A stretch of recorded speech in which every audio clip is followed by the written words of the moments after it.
Hi, I'm Martyn, and welcome to the latest PopBucket Podcast. With me today is Michael. Hello. James. Hello. And Zara's returned as well. Hi! Hey. Much missed last week. It was a very masculine episode. Yes, I can imagine. Sausages flying everywhere. Yeah, the raw machismo was oozing through the listeners' speakers, I think. Yeah, it's good to have you back, Zara. It's very difficult to cut down. There's so much muscle and strength packed into it. What, between you three? Okay, I think you're overdoing it now. Really? I'm looking at it. It was like the cast of Expendables. I look like a man with string for arms, Marty. Come on. I am a little bit flabby. Not as trim as I used to be. I can't speak really if your two are like that. So, right, moving swiftly on. You lot been up to anything good? Had a good 2 weeks since we last been talking? Yeah, well, it seems that summer has kind of graced the United Kingdom. Woo! You know, that strange phenomenon where the sun comes out and doesn't go away for a while. So, yeah, I'm happy with that. It's kind of inhibited my my gaming habits a little bit. Yeah. But fortunately, I got Mario and Luigi Dream Team Bros to review, so that's something I can actually play in the garden, which has been quite good. And I don't know if you guys have seen much of the build-up towards it sort of release, but it's an interesting little game, actually. It's really good fun, very colourful, a little bit trippy. But, I know a bit of it, because I think the people who made that one was it Bowser's Inside Story, so the game takes place inside Bowser's stomach body, and stuff like that. So yeah, they are odd games. Yeah, they are. This one is kind of a similar premise. You kind of Mario and Luigi and the princess and some of the toads go off to this sort of mystery island called P-Illo, which sounds like pillow. And they find this kind of weird artifact, and it causes Luigi to go into like really deep sleeps. And when he's in these sleeps, the others, mainly Mario, can sort of go into his dreams and interact with them and try and solve the mysteries. But yeah, it's odd. It's got some turn-based kind of combat type mechanics. It's a little bit more in depth than just generic turn-based, though. It relies a lot on timing, so you can kind of dodge people's attacks. You can kind of do power attacks if you press the buttons at the right time. But yeah, the most interesting thing I think is called they're called the Luiginary Works, or the Luigination, which is Luigi's imagination, and then you've got the Luiginary Works, which they're basically sort of on the bottom screen of the 3DS. You get, when you're in the dream world, you get a picture of Luigi's kind of sleeping face. And I don't know if you guys remember from sort of Mario 64 when you had Mario's face on the main screen, you could kind of tweak it and pull it and do things in different directions. Oh yeah, the intro when you loaded it up. Yeah. Right. It's a bit like that. So you can use Luigi's face to kind of help you navigate the environment. So you can use his moustache to like pick you up, and you can use his mouth to kind of blow you in weird directions and stuff. Oh. Really weird, but it's great fun. It is amazing fun. That's the main thing. That's cool. The thing with Nintendo.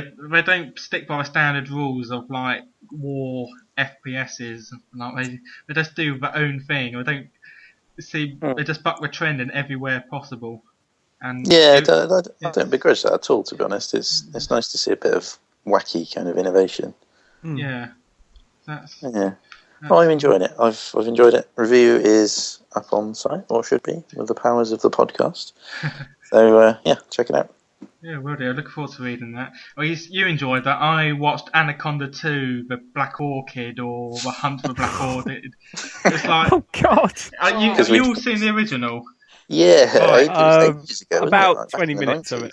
Well, yeah. I was wishing J-Lo turned up in this. It's like it would have made the film better to some degree. It was pretty pants. But the best thing about it, I suppose, was it gave a bit of backstory to the Anaconda. Because it explained how big the Anaconda, or how it got so big in the first place. And it's because of this. Vital information. You need an explanation, don't you? Yeah, exactly. It had to have an explanation, so they gave it one, and it ate people, and they hunted it down, and yeah. Yeah. Was it related to the original Anaconda? Like, was it the son or the daughter of? The son of Anaconda. Yeah. See, that would have been a better title, man. Son of Anaconda. Yeah. No, I don't think it was. It's basically, it started off a pharmaceutical company. The shareholders, I think, are getting a bit angry, so they say, we need some miracle drug. And we say, yes, there is one. It's in this part of Borneo, and we've got 2 weeks before it won't pollinate again for another 10 years. So they say, right, go now, go. And they get there, and they start getting attacked by this giant anaconda. And, and bloody pharmaceutical companies. Yeah. Got a lot to answer for. Everything starts bad in a boardroom, whether it's RoboCop or That's true. Or something like that. That's one of my favourite scenes in the boardroom of RoboCop. It's where brilliant, that that robot goes nuts and just shoots him like again and again, and then some guy just goes, "Call an ambulance." I do like Ed 209. He's quite a cool machine, and I'm looking forward to actually the new one. How that's going, because isn't Gary Oldman in that one? There's a very good talk cast, of that. I think. Is it unconfirmed at the moment? I think, isn't it? But Possibly. there was a bit of talk about that. Yeah. Yeah. So, I don't like the new suit, to be honest. It looks a bit like RoboCop's undergone a kind of, I don't know. I can't even describe how disappointed I am with the suit, but maybe the film will be good. I heard what you said and other people, but I'm sure that's like the preliminary suit. It's like that's his first layer or something like that. He hasn't got the full kit on yet. Yeah, it's possibly. It's like the undersuit. Yeah, I'm sure that's it, and there's absolutely no context for it. So we'll have to see. But cool. Yeah. So Mike, have you or Zara watched anything that's riveted you or disappointed immensely? Oh, thank you. Well, I watched on Netflix a film called Bobby Fischer Against the World, and what it's all about is basically there was this chess prodigy in the USA called Bobby Fischer, and he at the age of a really young age in his teens became the US Grandmaster, and he was playing like dozens of games simultaneously and winning them all. You know, the kind of cliche that you hear about him. And he went off to Russia and played this guy Spassky in a match, and he was sort of like you couldn't tell whether Fischer was playing mind games with him or whether Fischer was just genuinely crazy, because he waited until the last minute till he turned up. He forfeited one of the games because the noise from the cameras was apparently too loud. He didn't want to play, but he ended up coming through and beating him against pretty much all the odds, because Russia had at that time a massive training program of chess grandmasters, and the USA basically had nothing. If you wanted to be a chess champion, you had to come up off your own bat with your own funding.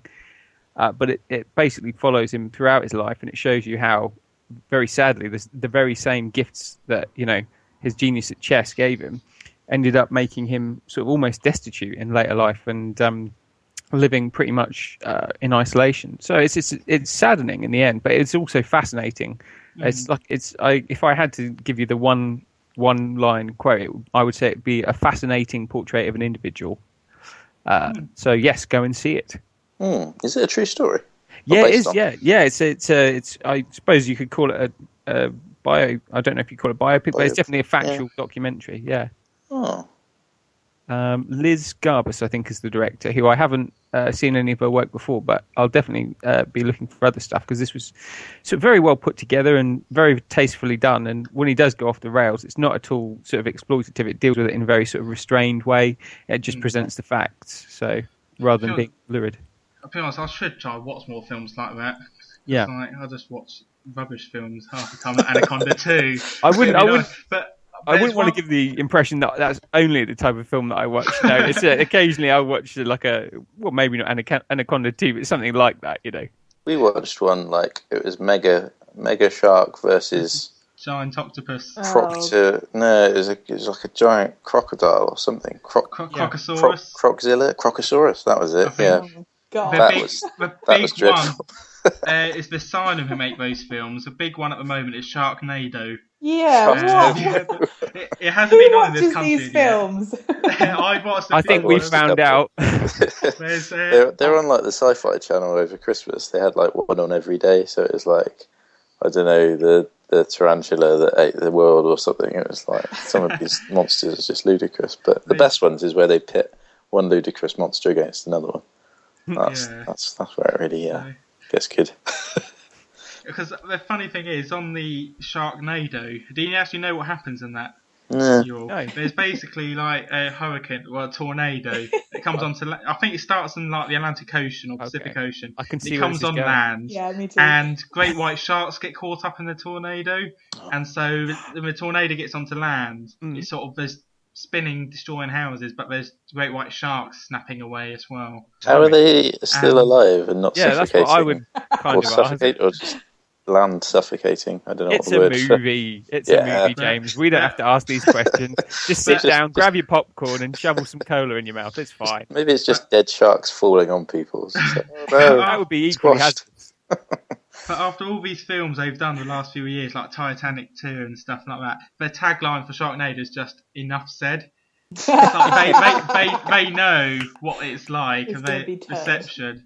It's funny. There's a big market for that kind of film, isn't there? Yeah, they do turn a profit, those films, though. That's the weird. They do. Yeah, there is a market for them. They recoup pretty much. They make nothing at the box office, and then they recoup all of their budget and make a profit on DVD sales and rentals. And it's because people want to know how rubbish it really is. They don't want to pay for a cinema ticket, so they wait for it to come out on DVD in the bargain bucket for like £3. It's like a weird kind of morbid curiosity that we've got. I think the Americans like them even more, actually. But yeah, I think they might. Yeah, there's always like the sort of surly kind of bounty hunter type as well. He's like the kind of anti-hero is like, I've been hunting crocodiles since '62. There's one. They always get like, because Tara Reid's in Sharknado, you know, like her always a mark of quality. And like there was one I watched. It was about was it an alligator going up the river, like from the Everglades, a giant one, got pumped full of steroids. And they had like Tiffany, you know, the one who sang "I Think We're Alone Now. Doesn't seem to be anyone around." That one, that singer. I think she was in it. It's just like they get really odd. Martyn McCutcheon. No, her name was actually Tiffany, wasn't it? Yeah. Oh, right, I thought you meant Tiffany. Not You're thinking of the 1980s. Yeah, Tiffany. Sure, her name was. Yeah. Her stage name is Tiffany. I don't know what her real name is. Okay. Or not, but yeah, it's shocking. I want to see that. You should. I like that. That about sums the appeal up, though. It's shocking. I want to see that. Yeah. Yeah. Enough. Anyway, Zara, have you had anything? I don't know if you can quite follow Sharknado. No, I can't follow Sharknado, unfortunately. But I've watched loads of films literally since I came back from Germany. I've been having like an overdose of films since I've come back. You think I'm joking? I probably watched a film, like maybe 4 films a week. Every week, and probably even more than that. I'm probably underselling myself there a little bit. That's a healthy dose of film. I think so. Not necessarily just new films, but old films as well, like stuff that I haven't seen. But I just thought I'd watch a bit of everything. Last week I saw 2 films. Last week I had a back-to-back of comedy last week, and I watched This Is the End, which is obviously the Seth Rogen film. The End of the World Jobby, and I also watched The Internship, which is the Luke Wilson. Owen Wilson. Owen Wilson. That one. Wilson. Yeah, Vince Vaughn as well. I think. So I watched those back to back last week, and they were actually quite good. They were good. I think I preferred The Internship over This Is the End, which is probably not what other people are going to say, but I think with This Is the End, I feel like they showed all the good stuff in the trailer, and I also noticed that some of the stuff in the trailer wasn't actually in the film, which means that there's going to be an extended version on DVD that you're going to have to wait for to see all the, spotted. Yeah, all those kind of bits. So that's going to be there. So some of the stuff in there is not actually in the film. But Internship, although it was really cheesy, it was one of those really, what would you expect with like Owen Wilson and Vince Vaughn? It's like classic, their little niche. Like Wedding Crasher style, where they change these people's lives kind of thing. But it is really sweet, and there are some really funny bits in it, especially because I don't know, it is a good film. It is worth having a look at, I think. I really fancy that one actually because I like the Wedding Crashers, and to me they're quite a good comedy duo. Yeah, And they really are. Literally, as soon as you sit down and the film starts, something happens and you're just wetting yourself laughing. It's just Vince Vaughn being himself, but it was just the funniest thing, like in the whole film. And actually, Mike, I think you would love it because I really think it's your kind of thing. Oh, I love the idea of I love Wedding Crashers. Yeah, I like the idea of two sort of really out of touch individuals getting a job in one of the most kind of forward-thinking organisations in the world, and it's very cute. Yeah, comedy ensues on the line. Yeah, it is a good film. I just don't like Owen Wilson. He's always annoyed me for some reason. Really? He annoys me in every film, whether it's Meet the Parents. Was it? I'm just trying to think of his other films. Every film. There was a film with him. I think was it You, Me, and Dupree, and I really don't like him in that film. But that was just obviously the character that he played that I didn't. And like. I think the film was kind of rubbish. Rubbish as well. I don't think he was helped by the script that he got. They basically said, "Okay, Owen, we've seen the character you've played in every other film. Just do that. We're not going to try and make him interesting at all." So he was cool in Zoolander. Most of the time, I think he's cast in a role where he's meant to be annoying. Like I think Meet the Parents, he's like this kind of perfect goody-goody kind of carpenter dude, and you're not really meant to like him. But yeah, maybe. Maybe he just did too good of a job, Mai. Maybe he's an amazing actor. He's like Orson Welles. That's it. You always relate everyone to bloody Orson Welles. He's the one person. He's like from the 1940s, and he did some good stuff. So Marty goes, he's the benchmark now. He did Transformers. It's a cracking job. He did, yeah. That's we forget. Yeah. Something else that I did recently was moving off films ever so slightly at a tangent. I finally finished Hitman Absolution. I've only been playing it for like 100 years. Well, not 100 years, that's a lie. I've been playing it since I got back from Germany, and I've been nursing it ever so slightly because actually I really enjoy it and I didn't want it to end. It's a long game, is Hitman Absolution, actually. It's not some light experience, is it? It took me ages to get through. I think I got it for around Christmas time, and then I didn't finish it till like March or something. Yeah, no, it's good. I enjoyed it. Maybe you're just rubbish, James. Maybe. I'm just a bit OCD. I think I like to kind of really make sure I get that perfect kind of silent assassin every time. So I'll spend hours waiting in a cupboard just for the right moment, and then the right moment comes, and I think there's going to be a better moment any minute now. Yeah, this is in game. This is not in personal life, Michael. This is in game. Just to clarify that.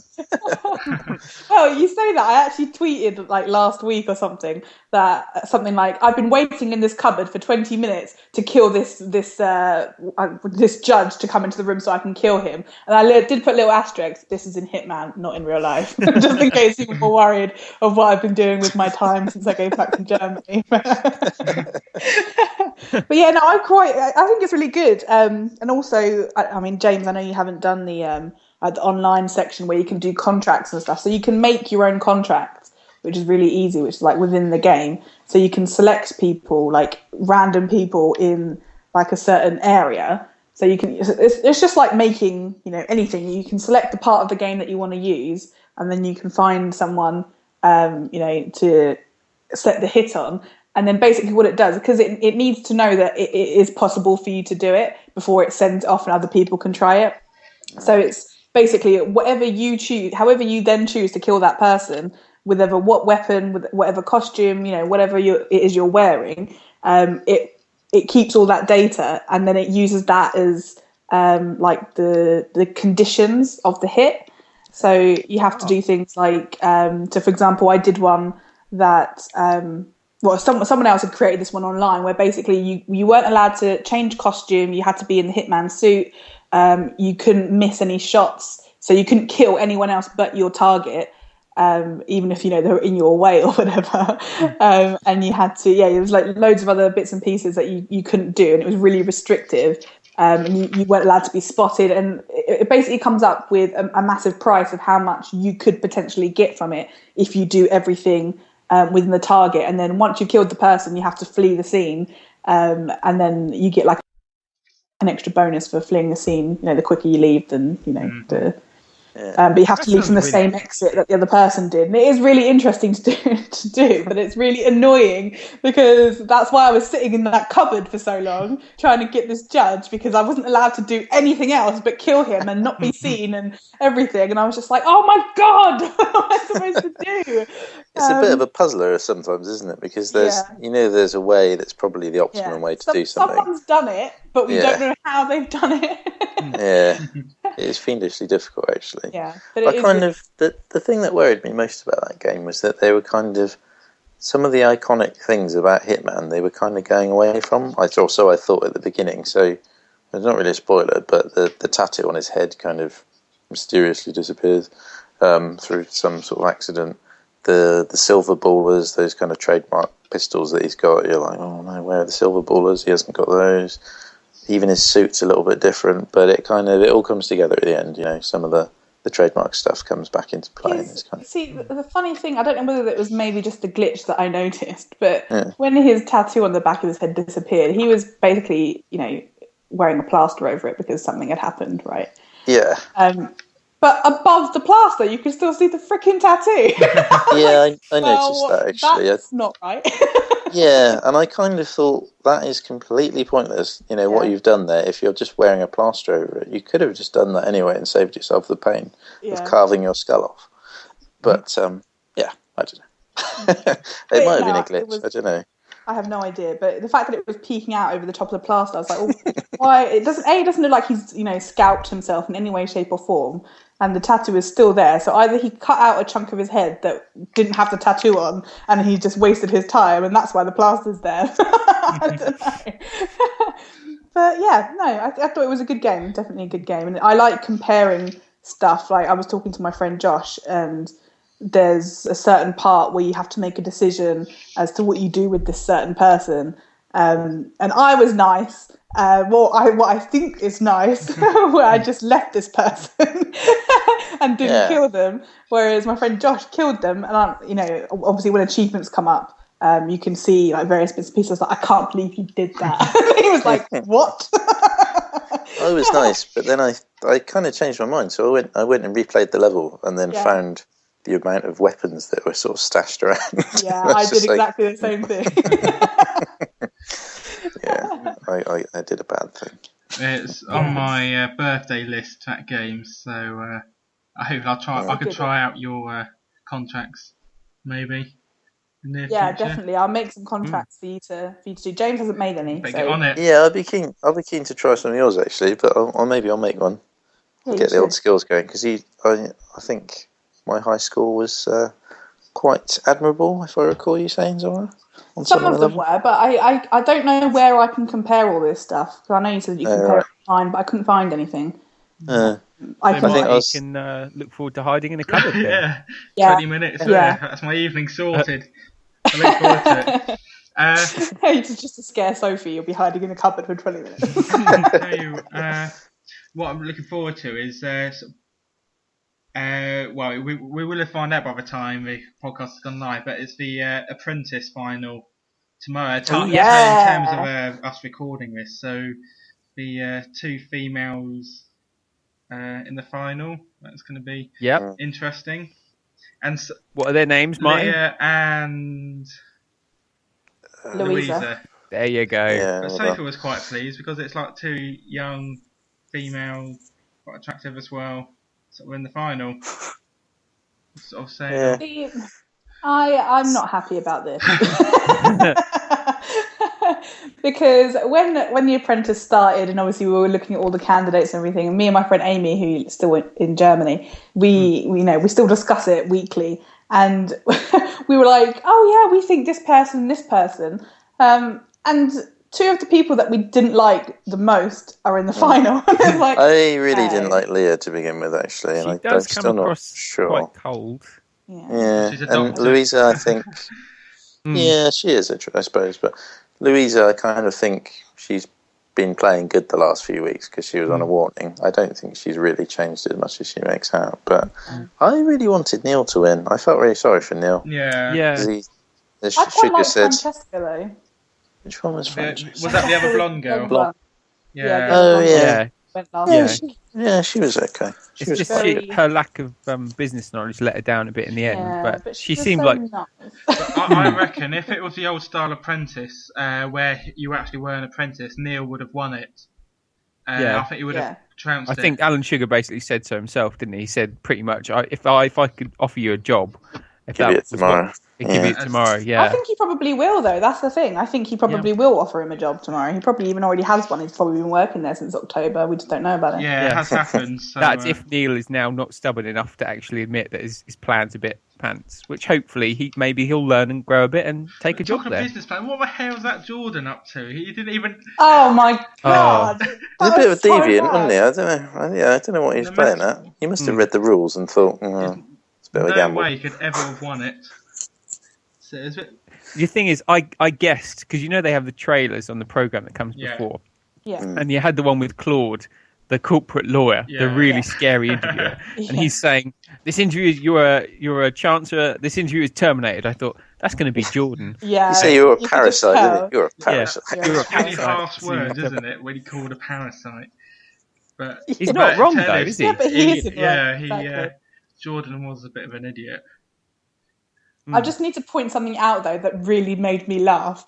At the beginning of last week's episodes where they were having to prepare their business plans and their business idea, they showed, everyone working really hard and, looking at figures and all sorts of bits and pieces. And then there was a little...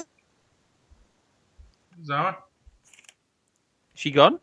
Oh, what's up with Zara? I was on the edge of my seat. I was like, what? She said there was a little something. Oh, I don't know what we're it never was. going to know what now. The tickle Zara. Oh, Damn it. The Rubik's Cube as well. He was a bit of a blagger with the Rubik's Cube. Oh, yeah, I know. Rubik's Cube I can in do 3 a minutes. I was laughing because I knew he was full of shit. I thought this is going to be funny. Yeah, I'm pretty sure that's near the record, isn't it? Like the record for the Rubik's Cube. Or back in the 80s, it was like 2 minutes 30 or something. Keeping track. So, the Guinness Book of Record. Yeah, The next Guinness Book of Record. Oh, has it been broken? It's like, oh, You're going to make a bid. skip through. I've been practicing But yeah. myself. But Anyway, I think we can agree about the two finalists that essentially Leah she's got a good business head on her shoulders, but she comes across as a bit cold, as in, all doctors kind of do. bad. Oh, you're back. Please continue, because literally I don't know what you were going to say, but it sounded really interesting. I don't know where I left off. You're was talking the about little business figures. plans and everyone was doing their thing, and then the camera panned and shoot, and then you cut off. Oh, yeah, so the camera turned round to Jordan, and he was sitting really close to the table, and his laptop was really close to the table, like close to the edge of the table. Now, a normal person would be sitting there typing, and their elbows would be bent, having a little type away. But because Jordan's such a tiny little person, his arms were literally stretched just to reach like the top key on his laptop, and I could not stop laughing. That's really inappropriate. So there we go. Maybe it was a really high table. No, it wasn't about the table. It was just about how far his arm could reach across his laptop. Oh, bless him. That's quite funny. Oh, well. But who do you, out of the two who are left, see we have Cold Doctor and Spoilt Princess, which one do you want to win? For me, it's got to be Cold Doctor, I think. Yeah. Dr. Leah. Yeah, she kind of, I guess she's probably got the most innovative thing for Sugar to get involved in. I know sort of, baked goods and stuff is interesting, but I think, cosmetics is quite lucrative.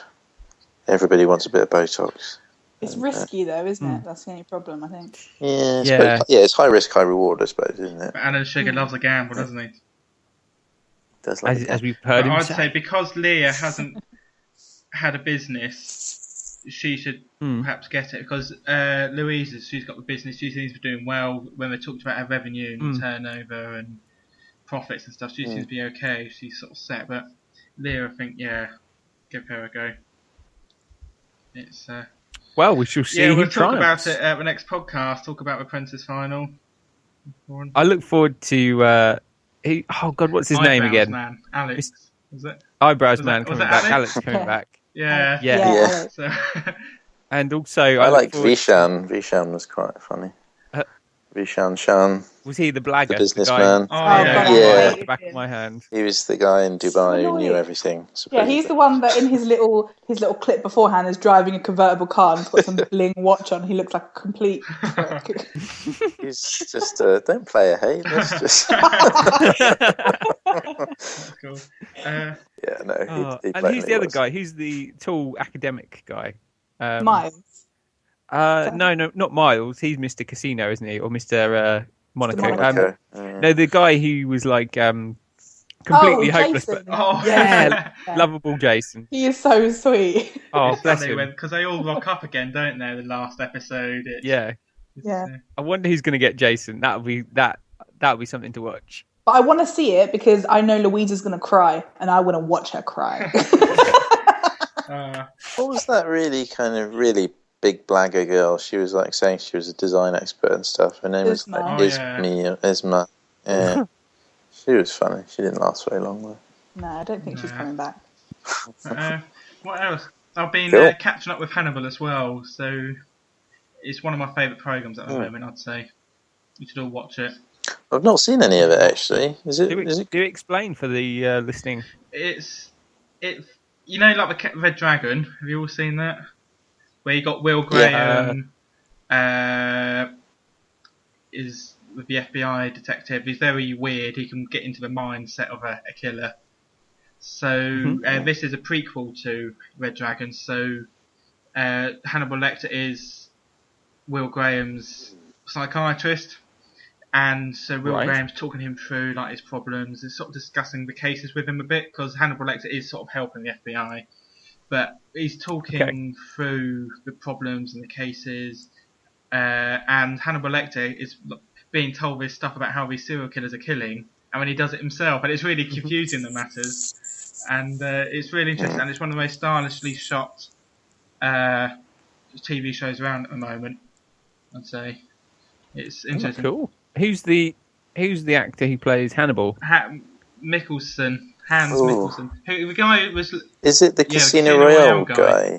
Ah, yes, I know who you mean. The guy who had the bleeding eye or something in Casino Royale. Yeah. I found out it was going to be David Tennant was a very close second to being Hannibal Lecter. Yeah. Really? Oh, he's a very good actor actually. Like, Doctor Who aside, he's really versatile. I've seen him in some really good drama before. So, yeah, Hannibal. I've also, me and Seth also started watching Luther. We're a bit behind the time. Oh, Luther. I love a bit of Luther. Yeah, Luther's good. Yeah, we've watched the first 3 episodes now of Luther, of the first series. So we're a bit behind. First series. And I like that. I've always quite liked Idris. Was it Elba in the things he's done? Yeah. And it's cool.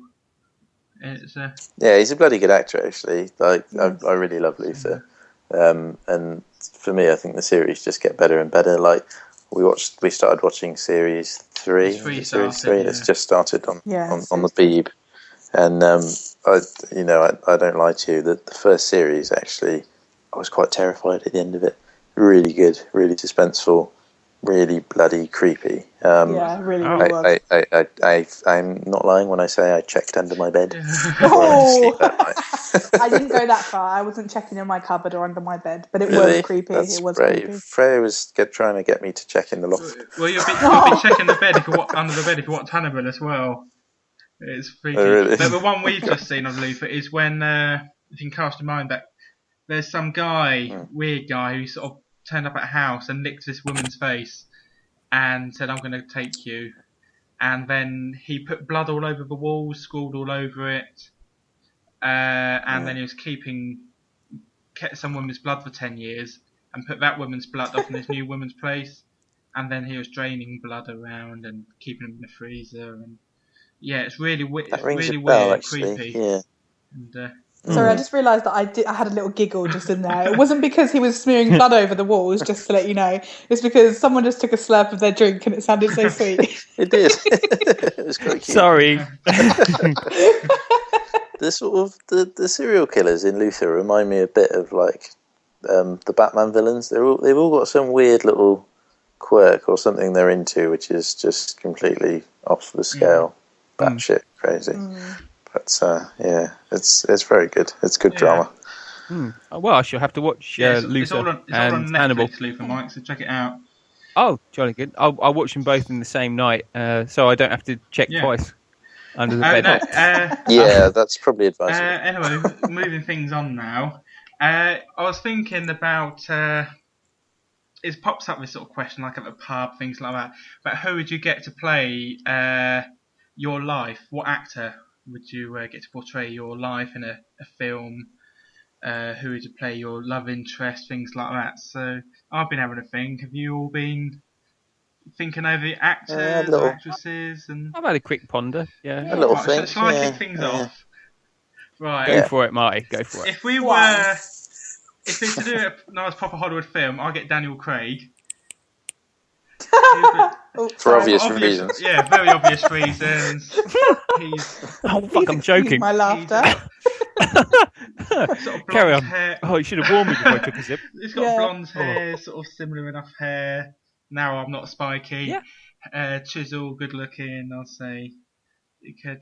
Yeah, but Daniel Craig could just about match up to that. So I think, but what about personality? He's got a winning personality, hasn't he? Personality-wise, I'll go for Simon Pegg, probably. Because he's close enough looking to me in terms of blonde hair, with a bit of makeup. You bulk him out a little bit. But personality, I think... Yeah, but he's not naturally blonde, is he? He's enough. Done his hair a bit. He's done it before. Kind of strawberry-ish, isn't he? Or I don't know. Is he strawberry blonde? It's more of it's a mousy brown. His natural hair. He can dye it. Put a wig on. He could do a spiky wig like all my uni days and stuff like that. So yeah, a really big spiky one. Yeah, I was like taller than you are. Yeah, so I think I'll get Daniel Craig, perhaps in a Hollywood film. Simon Pegg to do maybe the personality. So who would play the person opposite you then? Your partner. Right, I had a good thought about this again. My first thought went to Penny from Big Bang Theory. Okay. But then I thought about it a little bit more, and although I very much like her to be my love interest, I thought Bernadette from Big Bang Theory is a slightly better match. Oh, Bernie. Oh, bless. Because just like her looks and sort of her personality a bit more is... but then I don't know. I think about because Sophie. She is more like Sophie. Well, Sophie absolutely loves Penny. That's who her favourite girl is at the moment, or woman on TV. So I'll stick with Penny. Actually, would be my love interest in my film. Okay, as long as you share, Marty. Kaylee Kuko, something like that. Yeah, I don't know. She's advertising for Proactive. Is that the Big Bang Theory actress that's going out with Cavell? Henry Cavell? Yeah. Superman. Cool. Yeah, that's what I'd get. I think that'd be a cracking film. In all honesty. We don't know anything. Okay, Mike, what about you? Well, I don't know if I can compete with that for drama and incident, but I would go to play me. I'd go for Jeff Bridges. Mm-hmm.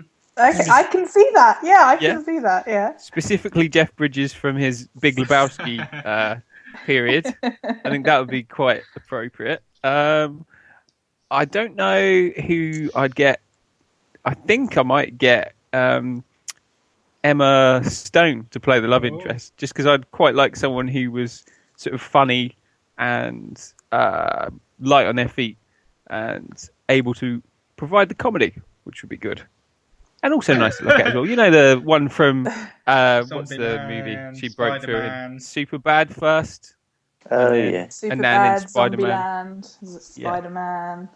Easy A. I could list them all. Gangster Squad. Gangster Squad. I've not seen the Gangster Squad yet. I really want to. I've actually just borrowed that from my friend on Blu-ray, and I'm gonna give that a good old watch in at some point. But anyway, James, what about you? You next. I haven't really thought this through, but I think to play me, Sean Bean. I think we'll give him a wig. We'll give him some colour. It could be like give him some colour. Robert Downey Jr. in Tropic Thunder. We'll do something like that, and it'll be fine. Because Sean Bean's awesome. He could play anybody, and he's kind of my man crush, I suppose. Probably my major man crush. Sean Bean dies in absolutely everything, though. Yeah, well, he won't in this, actually. He won't die in this. He'll live a long and prosperous life. Do you think you'll get the script? You'll go, really? I'm not dying? Yeah. Just double check. This is new. Yeah, Sean Bean. I love Sean Bean. Yeah, he is a really good actor. And who would play opposite you then? Who would play opposite me? God, I really haven't thought about this. Mila Jovovich? Maybe? Really? Ooh. Yeah, Mila Jovovich, because she plays quite a tough woman. She can, kick some zombies in the face, but she's got a softer side, Like in Fifth Element. Like in Fifth Element, yeah, sort of tough, but got a lot of humanity. Yeah, I still felt that Sean Bean. I did not expect to hear Sean Bean. I just imagine like now we got a photo of Sean Bean with like a couple foot long dreadlocks. I could do that. Bit of photoshopping. None of those people were what I was expecting any of you to say, though. Okay. Which intrigues surprised by Daniel Craig. Really? Yeah. Your turn then, Zara. Well, my friend, who is the director of Storage 24, Johannes Roberts, he once said to me back in the day, he was like, "Oh yeah, do you know who you remind me of?" And I was like, "Who?" He said, "An ethnic Katie Holmes." And I was like, "Well, that's boring. That's really boring." So I'm going to ignore Scientologist. Yeah, so I'm not going to Katie ignore Holmes. that. I'm going to ignore what my director friend just said. I'm going to ignore what he said. Instead, I'm going to go for either Zooey Deschanel, because she bursts into song every 2 minutes, which is pretty much what I do. And I'd like to think I'm as cute as she is, but I'm totally not. Or I'd be Tina Fey. Oh yeah, she is funny. You gone definitely for the funnies, the funny ladies. Yeah, because I am a funny lady. They're funny, that's what I'm told. So, I would go... comedy. Who's Tina Fey? I don't... Tina Fey is the teacher from Mean Girls. She's from 30 Rock. She was Saturday Night Live. She's done... She's a writer as well. She wrote... Yeah, she's pretty much the funniest female writer, comedian around. I find very few women funny, but she's one of the few who generally got the talent, not just to play on what it's like being a woman, or it's like what happens when you turn 50 and your looks. She gets sort of all different types of comedy, where it's observant ones and sort of slapstick. She's really good. She definitely. She does a lot of Sarah Palin as well. Oh yeah, the impression. Yeah. Oh, I think I might have seen the Sarah Palin stuff. Yeah, that was quite funny. Yeah. But yeah, so I think either one of those two, I think, could probably play me, I imagine, not an ethnic Katie Holmes, because I find that offensive. Cool. And the love interest, who would be love interest, like, depending on who actually played me, I think if it was Zooey Deschanel, then it would have to be Joseph Gordon-Levitt, because those two are just adorable and I love him anyway. So if it was Zooey Deschanel, then it would have to be him. Or if it was Tina Fey, then it would have to be none other than Paul Rudd. Hey. with or without the Tash Man. With or without. It doesn't matter. You've got the option. Yeah, either or. It could be fine. That's cool. But yeah, I think those would be my people. That's Oh, well, that's been interesting. I certainly, like you say, none of the choices really. Yeah, they've been strange and off the wall, but in a way, all appropriate, really, I suppose. Yeah, I think so. I've got to say, I think Jeff Bridges is probably the best one for you. I think you picked the best person to play you. Well, the dude abides. Yeah, I could.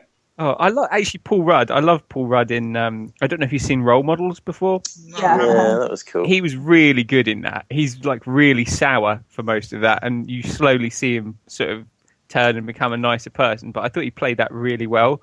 He needs to get more lead roles, really. He's a good actor. I love him generally, so I agree. So, yeah, that's cool. Well, everyone listen at home, if you can be bothered, you can always tweet us at PopBucket UK. Let us know who you get to play in a film. To be honest, it doesn't really work, does it? We don't know your personality and things like that, or your avatar might be a picture of your dog or something. So you're kind of falling out of love with your own idea here, right? You might want to cut this bit out. You don't really need anyone else to have a conversation with Martyn. That's what I do. You see this podcast, that's me musing. on ideas. Yeah, like a monologue. Martyn's I will musings. tell you, and the listeners at home, I've been trying to come up with more feature ideas and things, and I went on holiday a few weeks ago, and I thought, right, I've got 2 weeks, just nothing to do apart from drink, eat, and try and think of some ideas. And I only managed eating and drinking. I thought, well, I took a notepad and pen down to the sun lounger, sort of just closed my eyes, listened to the sound of the sea, and I was going to write notes, but then I fell asleep because I had too many pina coladas, so it just did not work. I went with, So you were trying to draw inspiration from pina coladas. booze, and it backfired. Yeah, I haven't known that to happen before. That's what holidays are for, man. So, Yeah, there's no such thing as a working holiday, unfortunately. Or fortunately, I should say. So so that was unsuccessful. I've got to try and think of some more now. Maybe in the bar, if that's the next closest thing in this weather. You could be like me in the Nintendo DS. So sadly, I'm not going to carry on with the singing one. It was taking too much out of me. It was. And I think the listeners will really appreciate it. I think it was taking too much out of us all, really, Marty. But I'm sure you think of something else. Quite a lot with it, Martyn. It was draining. I'll tell you, it was draining. Yeah, I can tell. You came straight off from the podcast, and you had to sit down, and there's like a team of people around you, just like literally, quick, we've got to get him mineral water. I can more imagine it being him sitting there thinking, "Someone give me some water." And Sophie's like, "Get it yourself." That's more like it, yeah. Carry on. Stop being so silly, awkward, pedantic, lazy. All these things. So. All of the above tick boxes. Yeah. So that's good. So, I'll let you know because I could talk about it next time. But I'm off to Highclere Castle on Monday or tomorrow, which is where I filmed Downton Abbey. So it's very highbrow. Are you going on a tour, or is it just a me visit? Me and Sophie are going to tour the gardens and castle. So, it's a very highbrow end to the podcast after Sharknado. And talking of Sharknado, what else have we doing? No, don't bring it back down. I've been looking online, and Sharknado is going to get its UK premiere on Sci-Fi in September. And they're already planning a sequel. Nice. Fantastic. I might go and set a reminder recorder on my TV box right now, and then How many Sharknados can there be? I mean, I don't know. There can't be two. It's the birth of a new phenomenon. We can have Sharkquake, like an earthquake, where sharks come out from the floor and flood. Stop feeding them ideas, damn it, Mike. I'd rather see Snakes on a Plane too, please. Yeah, I quite like that. It was funny when it came out. Samuel L. Jackson. I'd rather much see that rather than a tornado or an earthquake of sharks. Well, if you're hearing Sam, let us know if you're going to do it, and Zara will be pleased. So.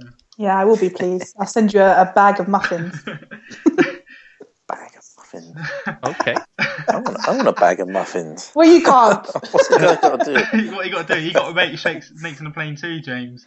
That's what you do. Exactly. Yeah. And you'll get muffins for life. That sounds really weird. I think we should end on that muffin-related note. Muffins for life. Awesome. It's a goodbye from myself, and it's goodbye from the team, James, Michael, and Zara. Bye. Bye.